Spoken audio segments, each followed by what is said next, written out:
Hi all, this is me Anu, OET trainer, Bless Academy Thiruvalla. ഇന്നത്തെ വീഡിയോയിൽ നമ്മൾ discuss ചെയ്യാൻ പോകുന്നത് OET റൈറ്റിംഗിന്റെ സെക്കൻഡ് ബോഡി പാരഗ്രാഫ് എങ്ങനെ എഴുതണമെന്നാണ്. നമ്മൾ കഴിഞ്ഞ ദിവസങ്ങളിലെ വീഡിയോയിൽ OET റൈറ്റിംഗിന്റെ format, introduction, first body paragraph എങ്ങനെ എഴുതണമെന്ന് പറഞ്ഞു. സോ ഈ വീഡിയോയിൽ നമുക്ക് അതിന്റെ കണ്ടിന്യൂഷൻ ആണ് സെക്കൻഡ് ബോഡി പാരഗ്രാഫിനകത്ത് എന്തൊക്കെ കണ്ടന്റ്സ് ആണ് വേണ്ടത്, എങ്ങനെയൊക്കെയാണ് അത് എഴുതേണ്ടതെന്ന് നമുക്ക് നോക്കാം. So second body paragraph start ചെയ്യുന്നത് പേഷ്യന്റിന്റെ നെയിം വെച്ചായിരിക്കണം. മിസ്റ്റർ എക്സ് അല്ലെങ്കിൽ മിസസ് എക്സ് പേഷ്യന്റിന്റെ നെയിം വെച്ച് സ്റ്റാർട്ട് ചെയ്യുക.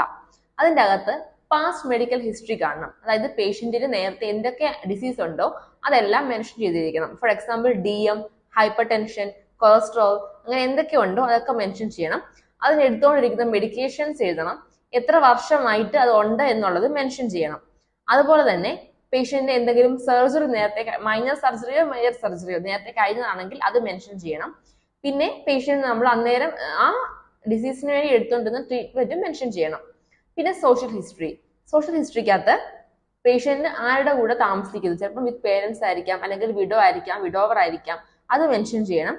പിന്നെ പേഷ്യന്റിന്റെ alcohol use, smoking, dietary habits ഇതൊക്കെ മെൻഷൻ ചെയ്യണം.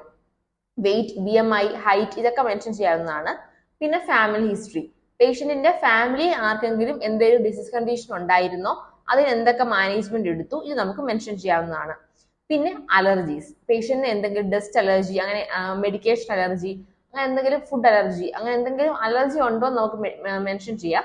അത് എത്ര നാളായിട്ടുണ്ട് എന്ന് നമുക്ക് മെൻഷൻ ചെയ്യാം. ഇനി നമ്മളത് എഴുതുമ്പോൾ ശ്രദ്ധിക്കേണ്ട കുറച്ച് കാര്യങ്ങളുണ്ട്. ഇപ്പം DM, ഹൈപ്പർ ടെൻഷൻ ഒക്കെ ആണെങ്കിൽ അത് ഒരു തവണ വന്നാൽ പിന്നെ അത് മാറില്ല.